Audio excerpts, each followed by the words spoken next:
Welcome to exam cracker. दोस्तों, मेरा नाम विनय पांडे है और आज हम लोग देखेंगे जो इलाहाबाद समीक्षा अधिकारी हाई कोर्ट का पेपर हुआ है उसका पार्ट 4। तो आइए चलते हैं, देखते हैं। तो आइए, कंप्यूटर का सेक्शन है, ठीक है।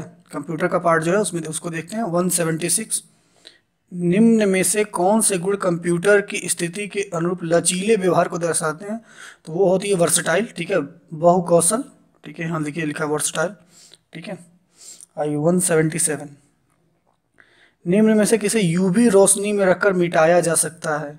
ठीक है, तो देखिए ये दोनों तो होते नहीं है, ठीक है। ये होता है आंसर आपका ई आर ई, मतलब ईपी प्रोम होता है, इसको बोलते हैं। ये इसका मतलब होता है इरेजेबल प्रोग्रामल रोम, रीड ओनली मेमोरी, ठीक है। इसको कहते हैं इलेक्ट्रिकल इरेजेबल, ठीक है। इसको इलेक्ट्रिक के द्वारा इरेज करते हैं और इसको यूवी वेव के द्वारा, ठीक है। चलिए 178 देखिए। 178, निम्न में से कौन सा बाइनरी संख्या नहीं है? तो देखिए बाइनरी में दो ही अंक होते हैं, 0 और 1, ठीक है। बाइनरी में कितने थे? 0, या तो आप उसको 0 में लिख सकते हैं या 1 में। तो देखिए बी पार्ट में लिखा है 2, ये बाइनरी नहीं होता, ठीक है। बाइनरी में सिर्फ दो ही अंक आते हैं, 0 और 1, 2 नहीं आ सकता, ठीक है। 1 टेराबाइट मतलब 1 TB में किसके बराबर होता है, ठीक है। तो ये आप कन्वर्जन है, देख सकते हैं, ठीक है। कहीं भी इंटरनेट पे भी चेक कर सकते हैं आप। 2 टू द पावर 20 अगर MB है तो उसको कहते हैं 1 TB। निम्नलिखित में से कौन सा कंप्यूटर किसी एक घटक से दूसरे घटक तथा विभिन्न कमांड और कंट्रोल सिग्नल को प्रसारित करता है? ठीक है, तो वो होगा आपका डेटा बस और एड्रेस बस। सी ऑप्शन है इसका करेक्ट, ठीक है।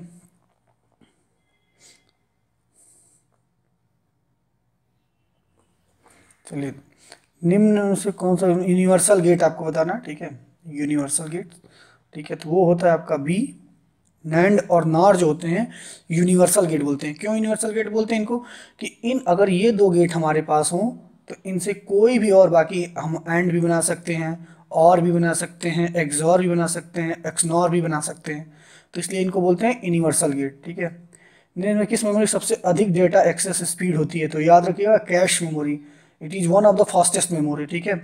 ये अलग कुछ नहीं होता, ये रैम का ही पार्ट होता है, ठीक है। रैम जो डाटा बार बार अलग हो रही है उसको कैश मेमोरी में रखता है ताकि उसको फास्टेस्ट यूज किया जा सके, ठीक है। तो ये याद रखिएगा कैश मेमोरी होती है, ठीक है। चलिए 183 देखिए, ठीक है। अब कह रहा है क्वेश्चन, उस माउस कौन सी श्रेणी के मूवमेंट का पता लगाने के लेजर का उपयोग करती है? तो वो होता है ऑप्टिकल माउस, ठीक है। ऑप्टिकल माउस में यही काम ही होता है। एक हार्डवेयर यूनिट 184 कह रहा है कि निम्न में से क्या एक हार्डवेयर यूनिट नहीं है? ठीक है, तो ऑपरेटिंग सिस्टम जो होता है वो सॉफ्टवेयर का पार्ट होता है, जबकि MICR, light pen, bar code reader ये सब क्या होते हैं? ठीक है, हार्डवेयर के पार्ट होते हैं। 185 देखिए, ठीक है। कह रहा निम्न में से कौन सा प्रिंटर सामान्य काफ़ी शोर करता है? तो वो होता है डॉट मैट्रिक्स प्रिंटर, ठीक है। आप इसको देखते हैं, एक टाइपिस्ट टाइप का होता है ये प्रिंटर, ठीक है। खट खट खट खट करते हैं तो इसमें से आवाज़ आती है, ठीक है। बाकी ये जब होते हैं लेजर प्रिंटर, इंकजेट प्रिंटर, ये देखते होंगे जो फोटोकॉपी की दुकानें होती हैं उनमें इस्तेमाल किया जाता है, तो इसमें आवाज़ तो आती नहीं है, ठीक है। डॉट मैट्रिक्स होता है जो खट खट, डेजी व्हील, डॉट मैट्रिक्स ये सब होते थे, ठीक है, उनको बोलते हैं। चलिए 186 क्वेश्चन देखते हैं।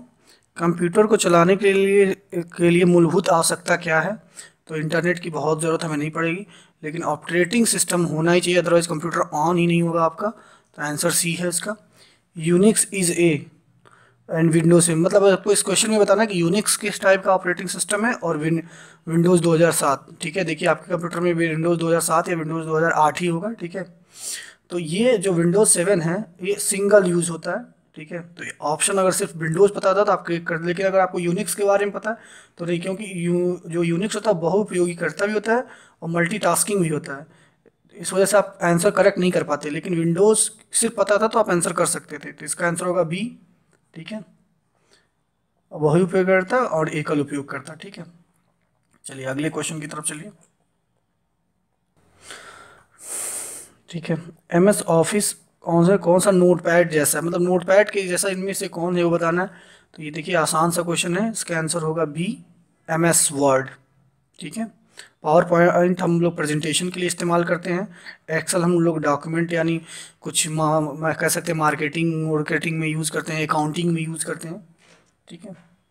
निम्न में से कौन सा विकल्प डॉक्यूमेंट में किए गए बदलावों को एक नई फाइल के रूप में सेव करता है?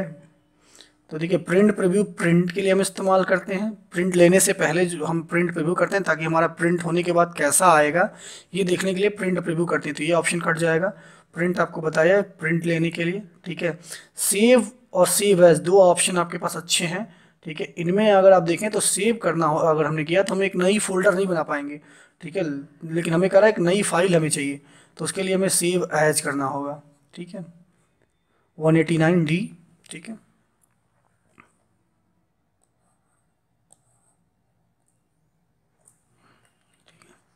कॉपी और पेस्ट ऑप्शन के माध्यम से डॉक्यूमेंट या एप्लीकेशन के बीच डेटा ट्रांसफर करने के लिए किसका उपयोग किया जाता है?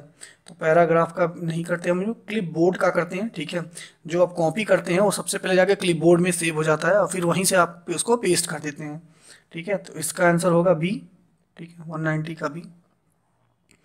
मुख्य रूप से अकाउंटिंग के उद्देश्यों के लिए MS ऑफिस के किस मतलब कौन सा, आपको ऊपर ही बताएं, ये होता है MS एक्सेल, ठीक है। एक्सेल तो वर्ड आपको कुछ लिखना हो तो उस पर आ जाएगा, लेकिन अगर आपको कोई फंक्शन लगाना हो तो आप एक्सेल में ही लगाते हैं, ठीक है। चलिए अगले क्वेश्चन की तरफ चलते हैं, ठीक है। यह सुनिश्चित करने के लिए आपको इंग्लिश में देख लीजिए, in absolute cell row number and column is label is proceeded by, क्या पहले इस्तेमाल तो वो हम लगाते हैं डॉलर, ठीक है। इससे सुनिश्चित हो जाता है बी। पहली पंक्ति और 37वें कॉलम, ठीक है। तो कॉलम को रिप्रेजेंट करने के लिए 27वां तक आपको, अगर 1 से आपको 26 तक जाना है तो ए से जेड तक चले जाइए, लेकिन अगर 27 पे जाना है तो उसको हम बोलते हैं डबल ए, और पहले में जाना है तो 1। तो देखिए ये ऑप्शन किस में है, ये आपको मिलेगा डी में, ठीक है। इसको आप वेरीफाई कर सकते हैं, अपने अपना एक्सेल खोलिए, जो ही खोलेंगे तो कुछ आप देखेंगे आप कि जो हमारा आपका अल्टर लेफ्ट होता है उसमें दिखाएगा ए, उसके बाद जिस पे भी आप क्लिक करेंगे वो दिखा देगा 1, या मान लीजिए 3 वाले पे किया तो 3 दिखा देगा। तो आप यहीं इसको क्लीन करके आप लिख दीजिएगा A1, तो आपको खुद ही वो लेके चला जाएगा, ठीक है, पहली भी पंक्ति और 37वें कॉलम पे, ठीक है, 27 नंबर के कॉलम पे आपको लेके चला जाएगा वो, ठीक है। एक्सेल एक्सप्रेशन, आपको एक्सप्रेशन ये दिया हुआ है, आपको इसका मान बताना है तो इसको आप सिंपली डिवाइड करते जाइए, ठीक है। तो 64 इंटू 8 इंटू, तो 2 को आप 8 से डिवाइड करेंगे तो 4, और 4 को 64 डिवाइड करेंगे तो 16, ठीक है। तो 16 होगा इसका यानी आंसर सी, ठीक है। चलिए अगले क्वेश्चन की तरफ चलिए।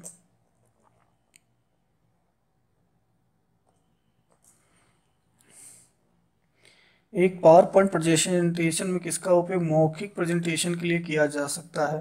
ठीक है, तो देखिए पावर पॉइंट स्लाइड्स होते हैं, ठीक है, डॉक्यूमेंट तो अलग चीज़ होता है, आप जानते ही हैं, ठीक है। वर्कशीट ग्राफिक्स ये सब अलग एकदम, मतलब कोई आसान ही बना दिया, ऑप्शन भी उतने अच्छे नहीं है इसके, ठीक है, तो बी ही इसके में करेक्ट होगा। निम्न में से कौन सा भी सबसे अच्छा होता है अपनी स्लाइड को डिलीट, कॉपी या पेस्ट या मूव कराना हो? तो वो होता है नॉर्मल व्यू, ठीक है। स्लाइड शो हम तब कराते हैं जब हम प्रेजेंटेशन दे रहे हैं, नोट पेज आप नोट कर रहे हो तब, और स्लाइड शॉर्टर तो आप शॉर्टिंग करते हैं कि कौन सा स्लाइड पहले आएगा कौन सा बाद में, ठीक है। तो इसके लिए होगा आपका डी नॉर्मल व्यू, ठीक है।